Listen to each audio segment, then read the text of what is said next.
সমস্যা বলতে একটু সমস্যাই হয়ে গেল, একটু বিপদে পড়ে গেলাম মনে হচ্ছে। আপত্তি না থাকলে বলতে পারেন। আপা, চাণক্য একটা কথা বলছেন, তোমার যদি মন ভেঙে যায় কারো কাছে প্রকাশ করো না, কারণ ভাঙা বাড়ির ইটও মানুষজন নিয়ে যায়। আমি কি বলি জানেন, যে এটার কোনো কাজ নাই, ধরেন আপনি ইটগুলা সরাবেন, লোকজন ডাকলেন, টাকা পয়সা লাগবে, এর চাইতে বিয়ে হতা লোকজনকে যদি একটু উলাই দিয়ে দেওয়া যায়, ওরা এই টিট নিয়ে সাফ করে ফেলবো, নতুন বিল্ডিং উইটা যাইব।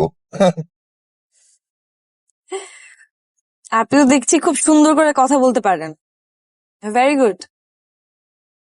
আপনাকে দেখলে কিন্তু মনে হয় না আপনি উবার ড্রাইভার। আপনাকে দেখলে মনে হয় আপনি যথেষ্ট শিক্ষিত। আপনার কিন্তু এর থেকে আরো বেটার জব করা উচিত। বাই দ্য ওয়ে, আমার নাম শিলা।